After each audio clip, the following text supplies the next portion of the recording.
할렐루야. 지난 주간 동안 잘 지내셨습니까? 우리 함께 예배하는 성도들과 사랑의 인사 나누겠습니다. 사랑합니다. 충만케 하시는 은혜의 하루가 되기를 소망합니다. 함께 찬양하며 하나님께 나아가겠습니다. 내 마음에 주를 향한 사랑이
우리의 생명을 주님께 드리겠다는 믿음의 각오로 우리가 예배하고 신앙생활하는 우리 모든 성도들이 되시기를 축복합니다.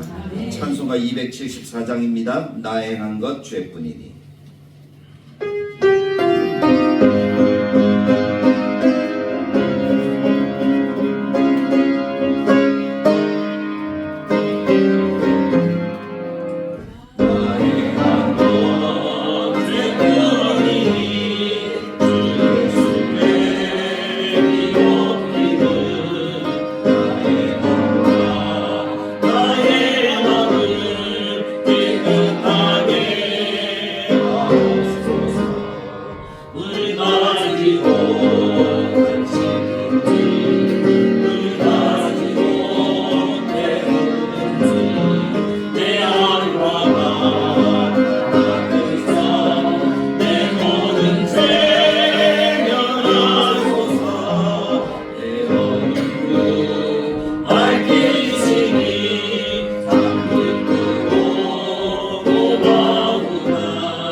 구별하시고 우리를 정결케 하신 크신 사랑을 찬양합니다. 298장입니다. 속죄하신 구세주를.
십자가에서 죽임당한 나의 주님을 만나는 시간입니다.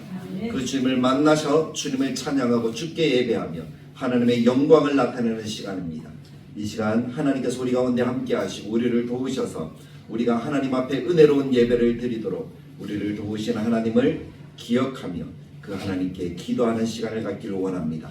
나를 구원하시고 십자가의 사랑을 베풀어 주시니 감사합니다 하는 첫 기도와 오늘 우리가 예배합니다. 우리의 마음을 받으시고 우리의 눈을 열어 주님을 보고 우리의 귀를 열어 주님의 음성을 듣고 우리의 마음을 열어 주님의 말씀을 새기게 하여 주옵소서. 하나님 영광 받으시는 예배가 되도록 인도하여 주옵소서라고 우리가 한 목소리로 기도하며 나가겠습니다. 참 좋으신 하나님 아버지를 감사합니다. 주님을 만나게 하시고 주님의 은혜 가운데 우리가 하나님 앞에 나와 예배할 수 있도록 도와주시니 감사합니다. 십자가를 지신 주님, 나를 위해서 십자가를 지고 죽어주신 주님, 나를 구원하신 주님, 그 주님을 만나는 시간입니다. 오늘은 그 주님을 만나서 주님께 예배하며 주님의 찬양하는 이 시간 되게 하여 주옵소서. 주님을 만나는 그 영혼들에게 눈을 열어 주님을 보게 하시고 귀를 열어 주님의 음성을 듣게 하시고 마음을 열어 주님의 말씀을 마음에 새기도록 주님의 인도하여 주옵소서. 하나님의 영광 받으시고 기뻐하시고 복되고 아름다운 이 시간에 우리 다들 교회 사랑하시고 예배가 되어주도록 주님의 인도하여 주옵소서. 하나님으로 영광 받아주시기를 간절하게 소망합니다. 하나님의 은혜를 더하여 주옵소서.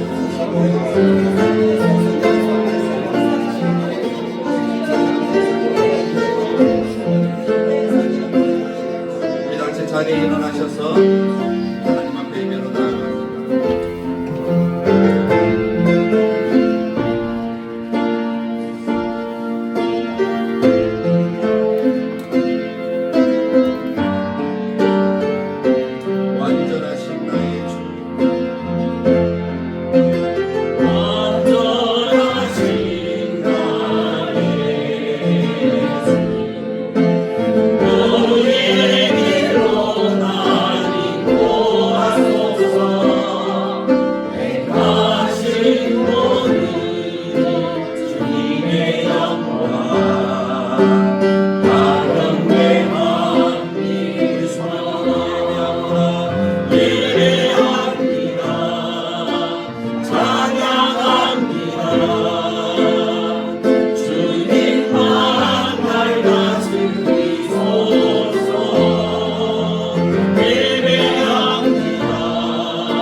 주님을 예배하는 하나님의 백성들, 하나님 앞에 나와 시작은 이렇게 시작하잖아요. 요단강에서 예수님이 세례를 받으시고 성령의 충만함을 입습니다. 그리고 하나님의 독생하신 하나님의 아들인 것을 요한이 증거하고, 또한 예수님이 참 사람, 그래서 세상 죄를 지고 가는 하나님의 어린 양 되심을 증거하는 것으로서의 공생애를 시작하고 있는 것을 읽을 수가 있지요. 근데 마태복음, 마가복음, 누가복음을 읽어보면 예수님의 족보로부터 시작되어진 성경이 예수님의 공생의 시작을 이렇게 이야기를 해요. 처음에 앞부분에 성령 세례 받은 것까지는 똑같이 기록이 되어집니다. 근데 그 다음에 어떤 일이 벌어집니까? 예수님이 광야로 나아가서 며칠 동안 굶주리셨어요. 40일 동안 금식하신 이후에 마귀에게 어떻게 하셨어요? 시험을 받으셨다라는 사건으로부터 시작이 되어지죠. 그리고 제자를 부르시고 천국 복음을 전하시고, 그리고 세상 가운데서 나타내신 거예요. 공생의 시작을 그렇게 시작하는데, 요한복음은 그것과 조금 다른 차원에서 갈릴리 가나에서의 첫 사역을 행하심으로써 공생애가 시작되었다라는 것을 우리들에게 보여주고 있습니다. 그리고 모든 복음서에서 첫 번째 기적의 사건을 행하신 것이 갈릴리 가나에서 있었던 이 혼인잔치의 이야기죠. 그럼 이 혼인잔치의 이야기에서 예수님, 성경이 우리들에게 이야기하고자 하는 주제는 뭐냐? 그것은 바로 11절에서 이야기하는 것이 이 갈릴리 가나 혼인잔치의 주제입니다. 11절에 같이 다시 한번 보실까요? 성경을 보시면서 읽어보시면 이렇게 기록됩니다. 시작. 예수께서 이 첫 표적을 갈릴리 가나에서 행하여 그의 영광을 나타내시매 제자들이 그를 믿으리라. 이 첫 기적의 목적은 뭐예요? 무엇을 나타내고자 하시는 것? 하나님의 영광을 나타내시고자 하시는 것입니다. 그리고 두 번째는요, 제자들이 그렇죠, 믿음을 갖게 하시고자 하는 것이 이 기적의 목적이에요. 기적은 예수님이 어떤 놀라운 능력을 했다, 그 소문이 나서 사람들이 예수님께로 이렇게 모여들게 하는 것, 그것도 중요한 이유 가운데 하나이긴 하겠지만, 그것보다 더 중요한 것이 뭐라고요? 하나님의 영광. 이 모든 일들을 행하시는 분이 누구시다? 하나님이시다. 그로 인하여서 사람들이 어떻게 되는 거예요? 믿음을 가지는 거예요. 그것이 기적의 목적이라면, 기도에서 치유의 은사를 나타내는 사람들의 목적도 무엇이 되어야 됩니까? 누구 영광을 나타내요? 하나님 영광을 나타내고, 또 무엇을 이루어야 돼요? 믿음의 역사가 나타나야 되는 거죠. 자기 이름 대고 그런 아무 소용없어요. 그건 다 가짜예요. 하나님의 영광과 믿음이 더욱더 우리 가운데서 굳건해지도록 만드는 것. 그것이 기적에 행하는 하나님의 은혜의 목적인 것이에요. 자, 그 일을 위해서 예수님께서 지금 갈릴리 가나에 가셨어요. 예수님이 갈릴리 가나와 예수님이 살았던 나사렛이라는 동네는, 나사렛은 가나에서 남쪽으로 한 6km 정도 떨어져 있어요. 6km니까 그렇게 먼 거리는 아니에요. 1km 그러면 한 20분 정도 걸리니까 6km 한 몇 분 정도면 갈 수 있는 거리예요. 1시간 정도? 1km에 20분이니까 2시간 정도면 갈 수 있는 거리잖아요. 차로 가면요 10분이면 가는 거예요. 그런 가까운 거리예요. 이게 먼 거리도 아니죠. 그 갈릴리 가나, 그러니까 먼 거리가 아니라는 것은 뭡니까? 서로가 서로를 잘 알고 있었던, 생활의 반경이 같은 반경 속에 있었던 사람들이구나 라는 것을 우리가 생각해 볼 수가 있을 것입니다. 그곳에 예수님께서 초대를 받았어요. 생활의 영역이 같으니까 사람들이 예수님을 알아요, 몰라요? 알아요. 요셉과 마리아의 아들 예수. 그리고 예수님이 30이 넘었으니까 그 가장으로서 그 집을 이끌어가고 있구나. 초대를 하면 누구를 당연히 초대해야 돼요? 그의 어머니, 아버지를 초대하고 예수님도 초대해야 되는 거예요. 근데 성경에 보니까 예수님의 아버지 요셉의 이야기는 나오지 않는 것으로 볼 때에 요셉은 일찍 죽었구나 하는 것을 우리가 생각해 볼 수가 있겠죠. 요셉의 이 이야기에 대해 성경이 기록되지 않으니까 우리가 추측할 필요는 없어요. 그냥 지금 없으니까 요셉이 병들었든지 죽었든지 그 둘 중에 하나니까. 그래서 마리아가 그 잔치에 초대를 받았고 예수님도 초대를 받았다라는 것을 볼 수가 있습니다. 그래서 2장 1절에 보면 사흘째 되던 날 갈릴리 가나에 혼례가 있어 예수의 어머니도 거기 계시고 라고 되어져 있죠. 여기서 사흘째 되던 날은 어떤 날을 얘기를 합니까? 예수님이 세례를 받으시고 하나님의 어린 양으로 증거되신 이후 사흘째 되던 날이라고 이해하면 좋겠어요. 그래서 그 사흘째 되던 날 갈릴리 가나에 예수님께서 혼례의 초대를 받으셨어요. 그래서 혼인잔치의 초대를 받았으니까 얼마나 흥겹고 즐겁겠습니까? 유대 혼례잔치를 이렇게 보았던 경험이 있어요. 물론 직접 본 것은 아니고 영상으로 보았어요. 아주 즐겁더라고요. 며칠 동안 주로 할까요? 7일 정도 이렇게 하더라고요. 7일 동안 진행되어지고 주로 대부분의 잔치는 누구 집에서 진행이 되어집니까? 신부의 집에서 진행이 되어져요. 그리고 마지막 날 누구의 집으로 가죠? 신랑의 집. 신랑이 이렇게 신부를 데리러 오면 신랑이 처음부터 나타나는 건 아니에요. 데리러 오면 신부의 손을 잡고 어디로 가죠? 신랑의 집으로 가는 거죠. 그것을 이렇게 하는 거예요. 근데 가나에 혼인잔치가 있으니까 그 집이 가까이 있었는지 멀리 있었는지는 알 수는 없지만 어쨌든 신랑과 신부가 같이 있는데 아주 기쁨의 잔치라는 거죠. 우리도 잔치 하면은 기억나는 잔치가 뭐가 있습니까? 가장 먼저 떠오르는 것이 뭐 결혼이죠. 그 다음에 가정에서는 뭐 회갑, 진갑도 있을 것이고 자녀들 돌잔치도 있을 것이고 뭐 그런데 요새는 뭐 돌잔치 잘 안 한다 그러고 뭐 회갑잔치 잘 안 한다 그러고 진갑잔치도 잘 안 한다 그러고 거의 다 여행 보내주고 뭐 이런 식으로 바뀌었다 그러더라고요. 어쨌든 그런 잔치 하면 기쁨 있고 행복하다는 거예요. 아이가 건강하게 살아서 기쁘고 어르신이 오래 살아서 기쁘고 건강하게 살아서 기쁘다. 그래서 잔치하는 거잖아요. 근데 이 다른 잔치들은 건강하게 자라고 이게 생활 속에서 이루어지는 잔치라면 이 결혼 잔치는 한 가정과 한 가정이 만나서 새 출발을 하는 더 의미 있는 잔치가 되는 거예요. 근데 모든 잔치 가운데 가장 꽃은 뭘까요? 결혼 잔치일 거예요. 그 결혼 잔치를 하면서 준비를 하는데 대충 준비하는 사람이 있습니까? 없습니까? 뭐든지 다 좋은 걸 하려고 하잖아요. 집에 물건들도 좋은 걸 하려고 집도 될 수 있으면 깨끗하고 좋은 집에 들어가려고 하고 하는 것이 사람들의 욕심이잖아요. 그러니까 이 갈릴리 가나의 혼인잔치도 그런 마음으로 준비를 했을 것 같아요. 조금이라도 부족하면 됩니까? 안 됩니까? 안 되잖아요. 만약에 부족함이 생기면 어떻게 되죠? 결혼식을 할 수가 없어요. 잘못했다가는 어떻게 돼요? 주변 사람들의 욕 듣고 아니 그 지방에 살 수가 있어요? 없어요? 살 수 없을 지경이 될 수 있는 것이 결혼잔치니까 그래서 아주 준비를 철저하게 해야 하는 잔치예요. 그런 잔치에 예수님이 초대를 받았습니다. 그런데 이 초대잔치 결혼식이 하루 이틀 진행되는 가운데 7일 동안 해야 되니까 이 특별하게 많은 사람이 오니까 먹을 음식이 가장 중요할 거 아니에요. 많이 준비해야 될 거 아니에요. 많이 준비해놓고 기다리는데 2장 3절에 보면 성경이 이렇게 기록이 돼요. 무엇이 떨어진지라 포도주가 떨어졌다.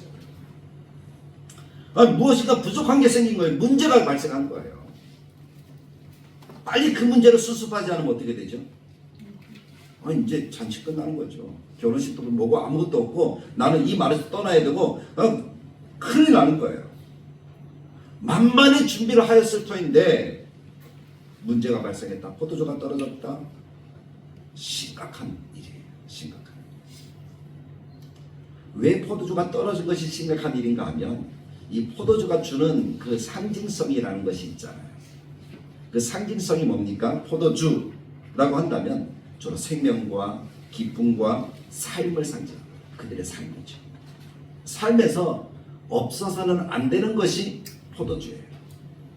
왜 그런가 하면 첫 번째 고대 근동지방의 기후나 이 조건을 보면 그렇다는 거죠. 사막 기후니까 물이 귀하죠. 사막이고 척박한 땅에는 잘 자라는 식물이 포도나 이런 것들이에요. 그래서 포도는 기름진 땅에서는 잘 안 돼요. 척박한 땅에서 잘 됩니다. 그리고 맛이 좋습니다.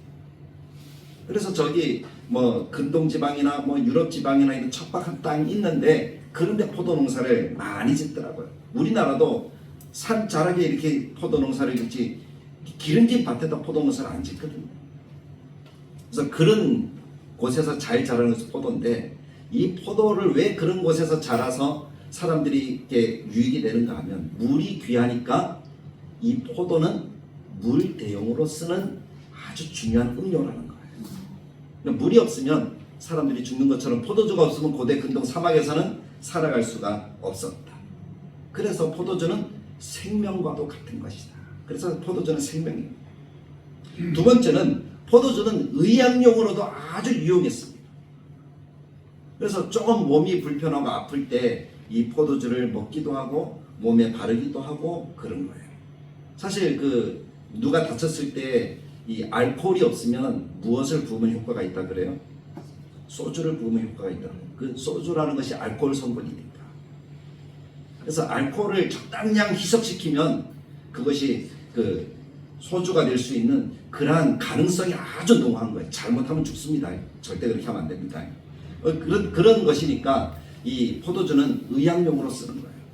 성경에서도 디모데서 5장에 보면 바울이 디모데에게 쓴 편지 내용 가운데 이런 내용이 있어요. 이제부터는 물만 마시지 말고 내 위장과 자주 나는 병을 위하여는 포도주를 조금씩 쓰라. 그래서 위장병의 이 알코올이 좋았는가 봐요. 그래서 열기를 이렇게 조금 위장병이 나는 것은 냉기 때문이거든요. 그래서 굳어서 그런 거예요. 근데 알코올이 들어가면 위장이 열이 납니다. 소화 기능을 돕는다라는 그런 이야기들도 있습니다. 그래서 이 포도주는 의약용으로 많이 썼습니다. 여기뿐만 아니라 사마리아인의 비유에서도 예수님께서 사마리아인 선한 사마리아인의 비유에서 강도 만난 사람, 그 사람을 사마리아 사람이 어떻게 치료했어요? 술을 부어서 이렇게 치료하고 소독을 하고 했던 것을 우리가 볼 수가 있잖아요.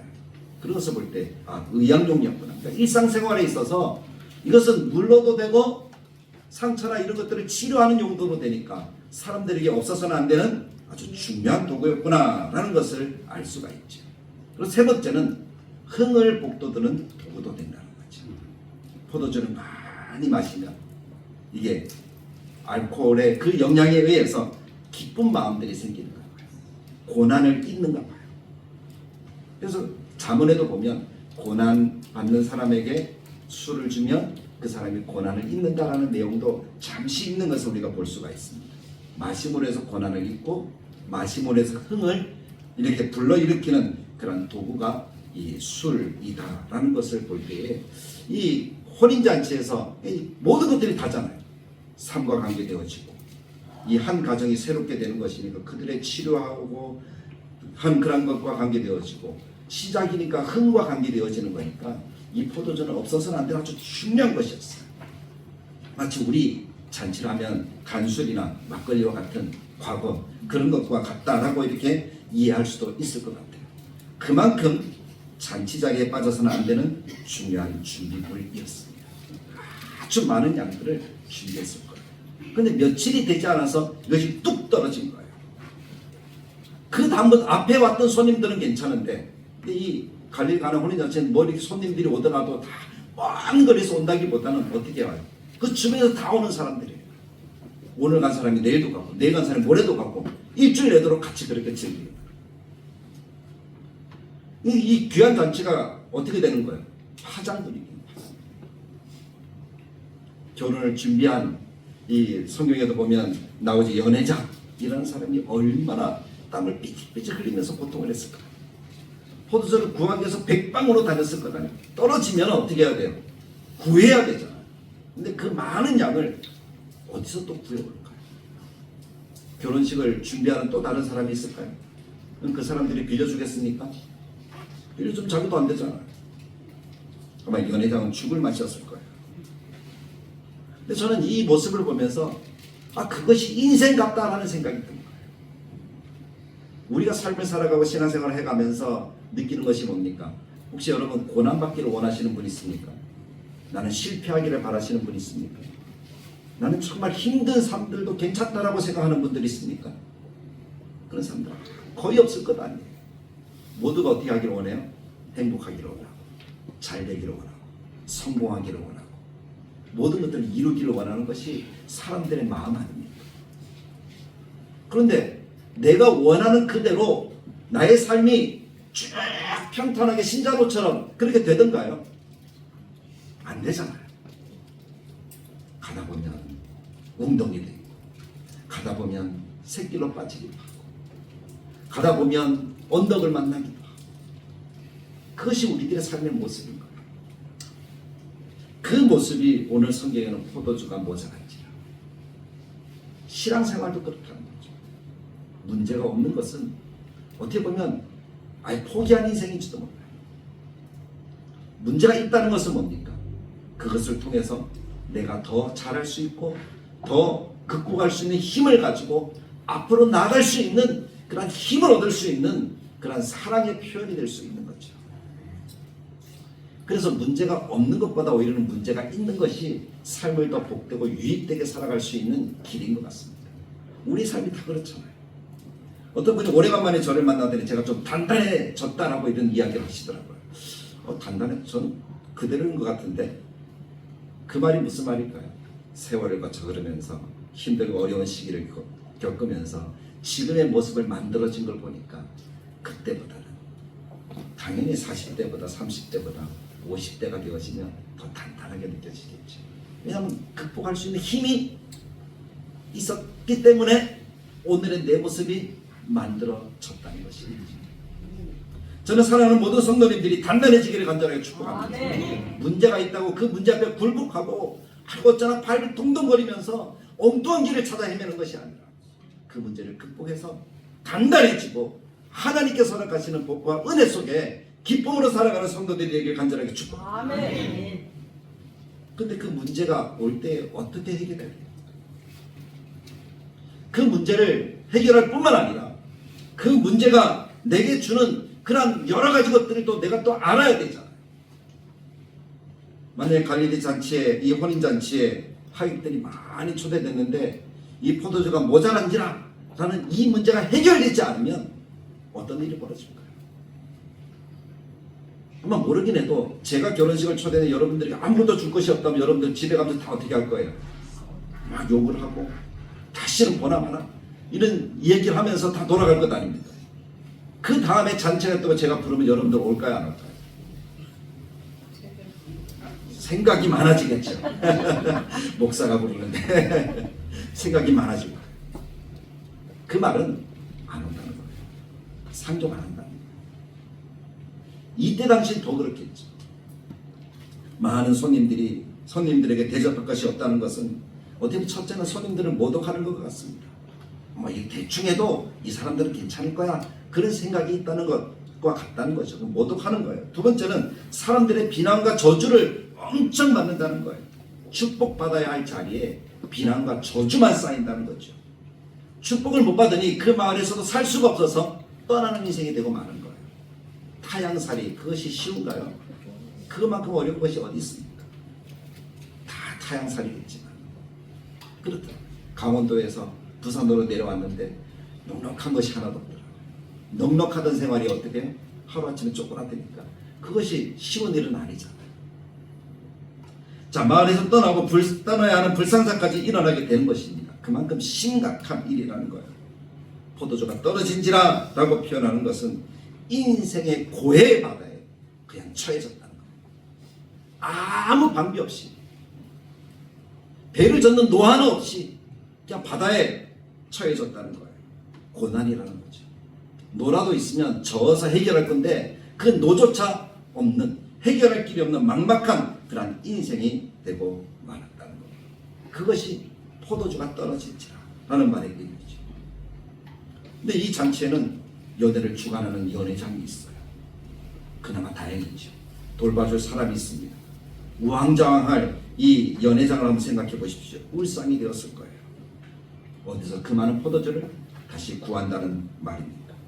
여러 방책들을 써볼 여력도 없어요. 우리는 인생의 어려움을 만나면 방책들을 쓰잖아. 이 사람 찾아가서 해보기도 하고, 돈이 없으면 저렇게 은행 가서 빌려보기도 하고, 예수 안 믿는 사람은 점쟁이를 찾아가 보기도 하고, 다른 방법을 강구해 보기도 하고, 그러면서 이 문제를 해결해 보려고 할 수 있는 그런 방법이 있지만 오늘 이 혼인잔치에는 그런 방법조차도 없다는 거죠.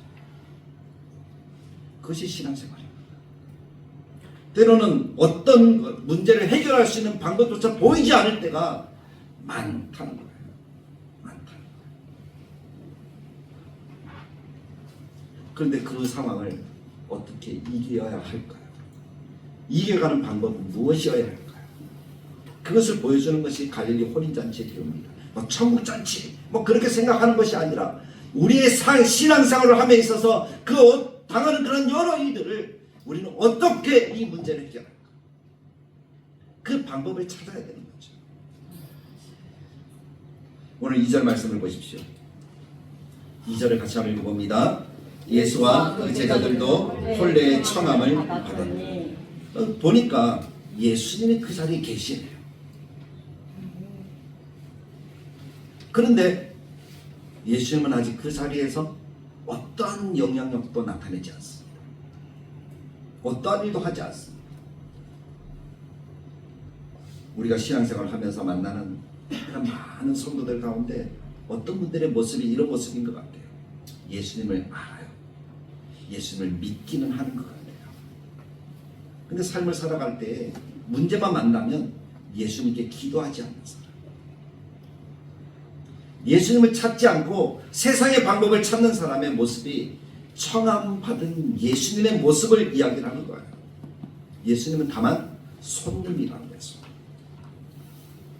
예수님이 혼인잔치에 손님으로 계셨습니다. 없는 것이 아니에요. 믿지 않는 것이 아니에요. 손님으로 계실 수 있다는 것이죠.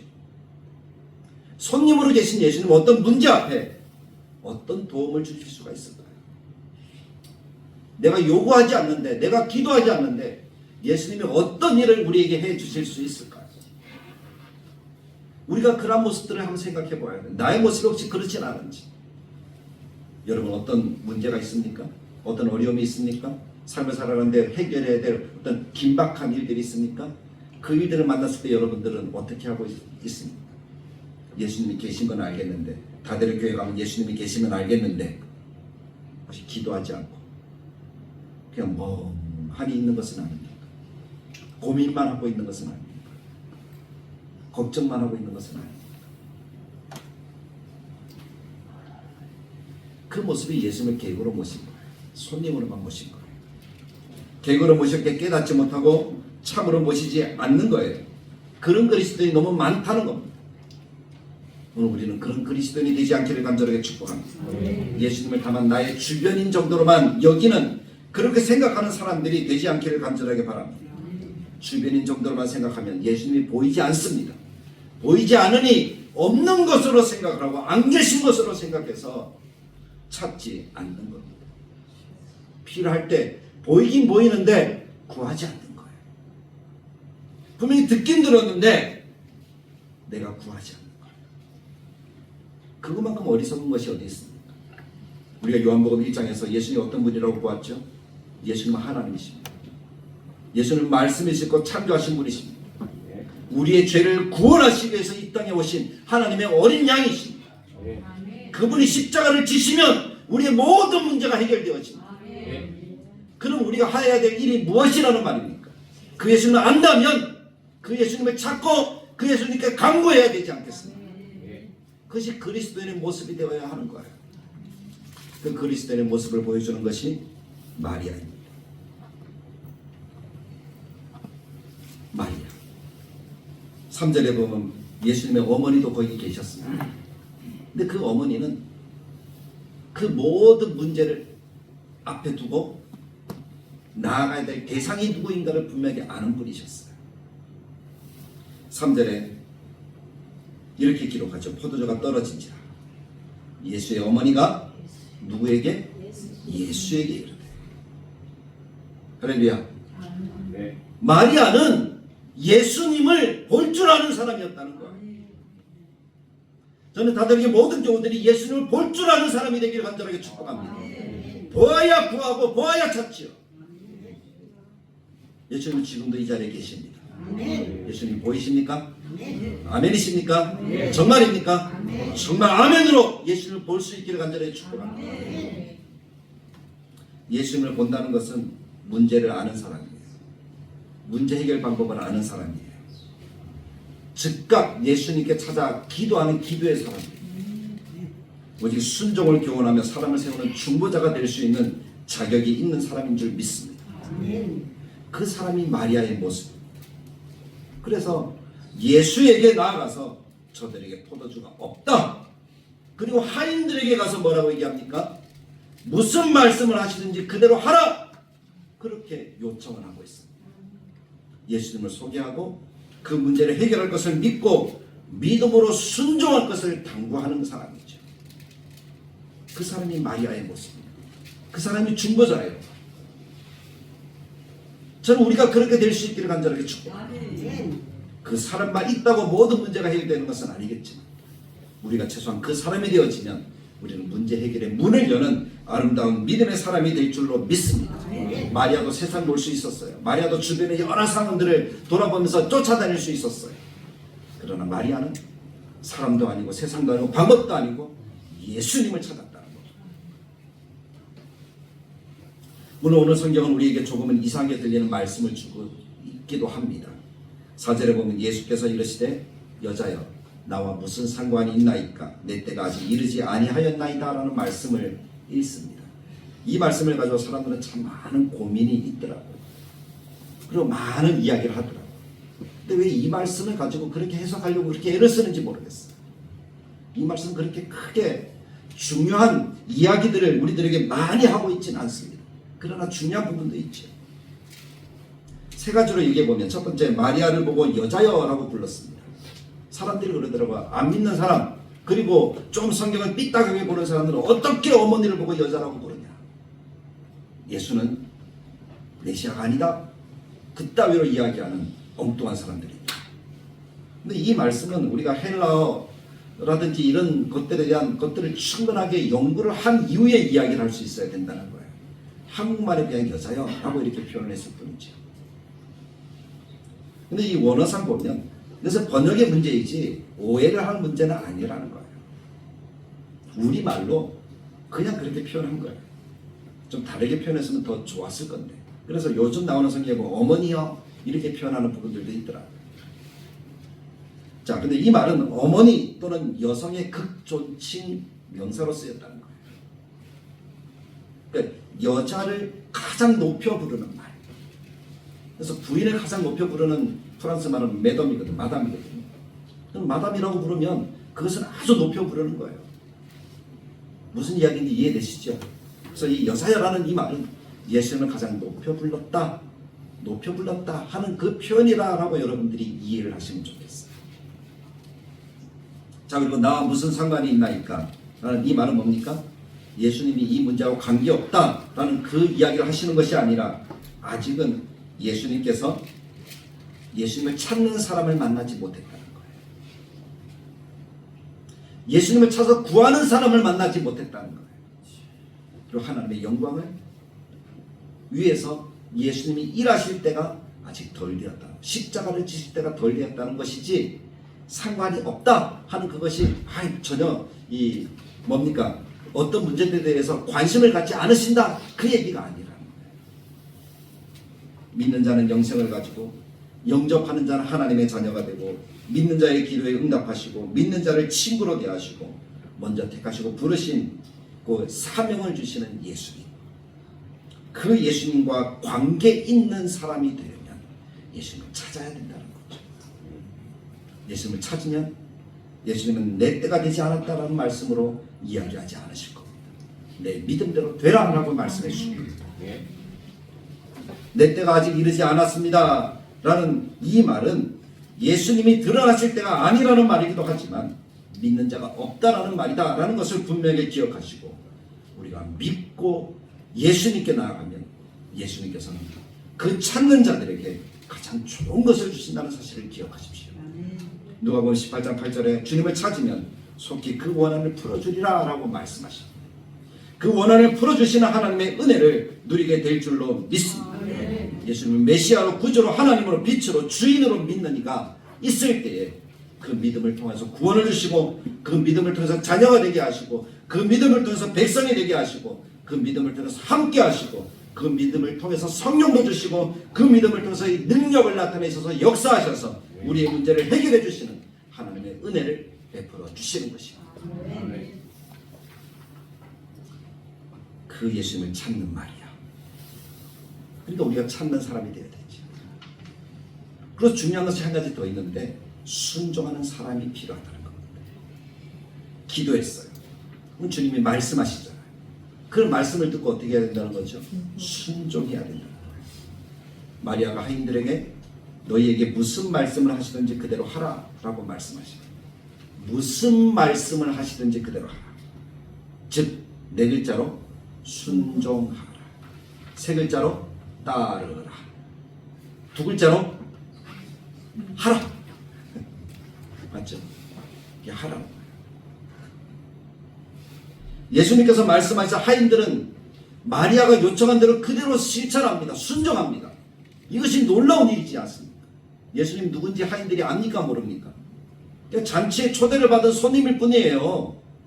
예수님이 올 때 자기들이 물로 발을 씻어 주었어요. 그때 보았던 분이에요. 주인도 아니고 잔치의 관객도 아니에요. 근데 말을 들을 이유가 있습니까 없습니까? 없죠. 근데 예수님이 이야기를 합니다. 7절과 8절에 보면 항아리에 물을 채우라 말씀하시니까 하인들이 어떻게 했다고요? 아귀가 어디죠? 항아리 입구까지잖아. 입구까지 딱 채웠다는 거야. 더 이상 채울 수 없을 정도로 가득 채웠다. 그 말은 뭡니까? 말씀하신 대로 무조건 100% 순종했다는 거야. 대충 조금만, 뭐 2분의 1만, 그것이 아니라 100% 순종했다는 거죠. 이제는 떠서, 그러니까 하인들이 어떻게 해요? 떴어요. 여기까지는 하인들도 이해를 했을 거예요. 아, 손님이 더 올려는가 보다. 하인들은 포도주가 떨어졌다는 얘기를 잘 알아요, 몰라요? 그 얘기를 소문내면 안 되잖아요. 큰일 나잖아요. 몰랐을 거예요. 손님이 더 올 것이라고 생각했을 거예요. 근데 예수님이 그때 뭐라 그래요? 떠서 누구에게 갖다 주나? 갖다 줘. 연회장에게 갖다 줘. 아니, 연회장에게 지금 필요한 것은 뭡니까? 포도주잖아요. 포도주가 떨어졌으니까. 연회장에게 이 발생물을 왜 갖다 줘요? 연회장 보고 발 씻으라고요? 손 씻으라고요? 아니잖아요. 그런데도 이 하인들은 어떻게 했어요? 물어보지도 않고, 고민하지도 않고, 생각하지도 않고, 자기 의견을 말하지도 않고 어떻게 했다고요? 순종했다. 이해되지 않고 맞지 않지만 순종했다는 거예요. 순종했다는 거예요. 근데 그 돌 항아리가 어떤 동아리입니까? 결례를 따라 준비하는, 결례를 행하는 동아리. 결례라는 것은 뭡니까? 당시 유대인들은 바깥에 나갔다 오면 항아리에다가 물을 떠서 어떻게 손과 발을 씻거든요. 손님들이 오면 어떻게 해요? 물 떠서 손을 씻고 발을 씻으라고 하거든요.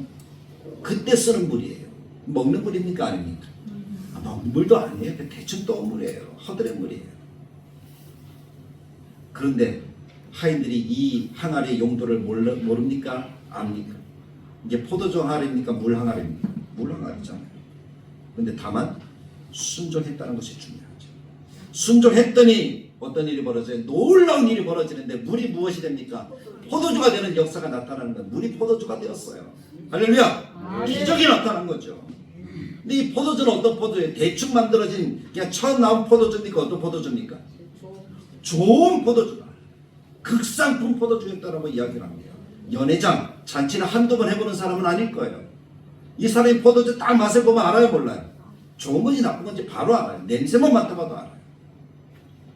그렇잖아요. 좋은 포도주는 사람들 어떻게 하더라고요? TV에 보니까 클라스에 딱 해서 먼저 냄새 맡더라고요. 좋은지 안 좋은지 냄새로 안다는 거예요. 그런 맛을 봐요. 근데 꾹꾹꾹꾹 삼킵니까? 어떻게 합니까? 한번 맛을 보는 거죠. 좋은지 안 좋은지 안다는 거예요. 안 좋은 거는 먹으려고요? 안 먹으려고? 안 먹으려고. 좋은 거 먹으려고. 극상품 포도주였어요. 아니, 물 떠왔는데 이것이 왜 포도주가 됩니까?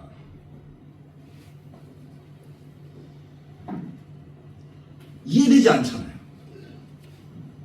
근데 그 일을 하나님이 하신다. 잔치는 기쁨으로 넘쳤습니다. 결혼식은 만족스러운 잔치가 되었습니다.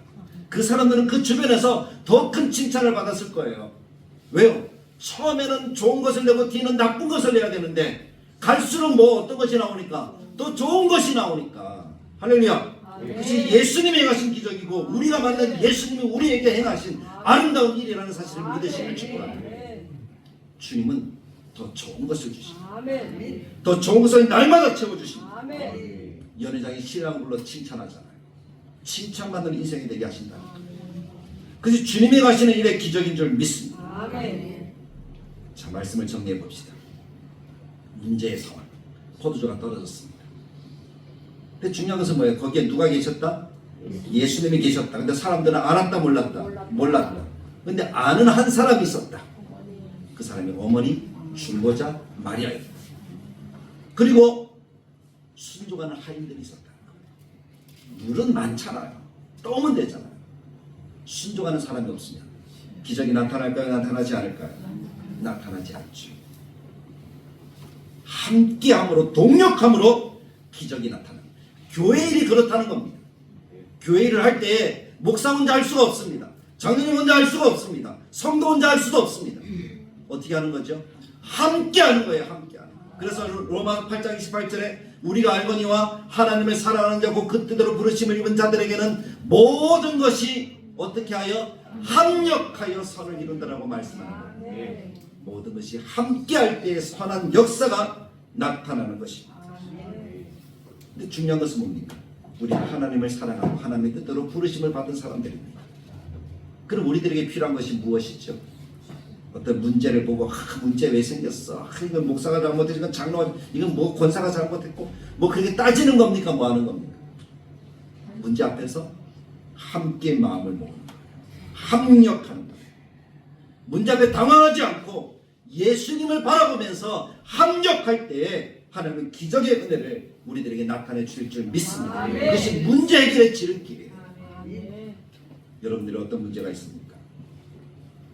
우리의 생활은 고난과 같고 우리의 생활은 고해와 같은데 여러분들에게 이 문제 앞에 여러분들은 어떤 삶을 살아가고 있습니까? 그 문제가 큽니까? 작습니까? 그 문제가 고통입니까? 아니면 그냥 평범합니까? 그 문제가 어떤 것이든지 여러분들이 그 문제를 어떻게 해결하고 있습니까? 혹시 혼자서 백방으로 뛰어다니면서 그 문제를 해결해 보려고 이렇게 애를 쓰고 있는 것은 아닙니까? 예수님이 계신데 예수님은 보지 않고 세상만 바라보고 있는 것은 아닙니까? 문제만 바라보고 문제 속에 더 크게 빠져서 결국 낭망하는 인생이 되고 말지만 문제 속에서 하나님 예수님을 바라보며 예수님이 함께 임마누엘하고 계신 줄 믿으며 그 문제를 해결하는 길이 열리게 될 줄로 믿습니다. 중요한 것은 예수님이 이 땅에 오신 목적은 임마누엘이고 우리와 함께 하시기 위해서 오셨습니다. 그럼 지금도 우리와 함께 하시는 줄 믿습니다. 그럼 문제는 뭡니까? 내가 그 주님을 바라보기만 하면 된다는 거예요. 바라보고 찾고 구하면 된다는 거예요. 주님이 말씀하실 때 순종하면 된다는 거예요. 예수님을 봐야 그 문제를 해결할 수가 있습니다. 주님이 우리와 함께 하셔서 우리의 순종을 기대하고 계십니다. 그럼 우리 다들에게 모든 경우들이 함께 주님을 바라보면서 순종할 때 하나님의 교회가 성장하고 부흥하고 하는 것은 아무것도 아니에요. 지금 우리가 할 수 있는 것은 뭡니까? 주님 보고 함께 하나가 되어서 순종하는 거예요. 이거 하자! 그러면 예스! 저거 하자! 그러면 예스! 근데 이거 하자! 아니 내 생각에는 틀린 것 같은데 저거 하자! 아니 저 사람 생각에 다른 것 같아! 저 사람과 함께하면 난 못해! 그렇게 하면 안 된다는 거예요. 이거 하자! 그럼 어떻게 하자고요? 예스. 아멘! 예스! 그렇게 하는 거예요. 순종하는 거예요. 그럼 하나님이 기적으로 우리 가운데 함께 하셔서 놀라운 은혜로 우리를 채워주시고 정말 하나님이 기뻐하시는 기쁨의 역사가 잔치가 어떻게 되는 거예요? 기쁨으로 끝나는 만족스러운 잔치가 되도록 우리를 도와줄 줄 믿습니다. 그런 역사를 이루어가는 우리 다들 교회가 되시기를 주님의 말씀을 따라 간절히 축복합니다. 참 좋으신 하나님 아버지 은혜를 감사합니다. 오늘도 여기 하나님을 사랑하는 믿음의 권속들과 같이 복된 은혜의 자리에 함께 예배하며 말씀을 듣습니다. 갈릴리 가나의 혼인잔치 우리 신앙생활의 모습을 봅니다. 문제가 없는 인생은 없습니다. 그런데 문제 앞에 우리가 누구를 바라보느냐 하는 것은 너무나 중요합니다. 문제만 바라보면 우리는 낭망할 수밖에 없지만 문제 앞에 함께 계시는 예수님을 찾으면 우리의 문제가 해결될 줄로 믿습니다.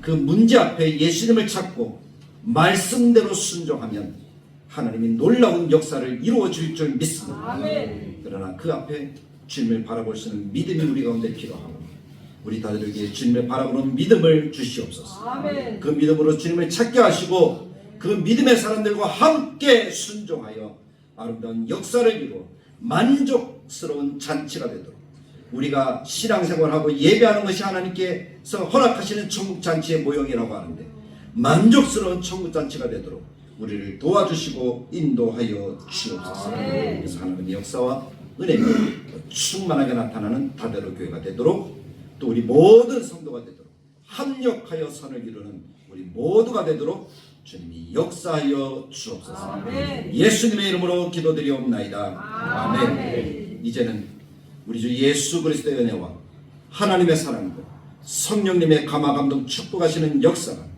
주님 바라보며 주님 안에서 주님 말씀에 순종하고 합력하여 선을 이루게 하시는 하나님의 놀라운 역사를 경험하기를 원하는 사랑하는 백성들 머리머리 위에 영원토록 함께 계실지어다. 아멘.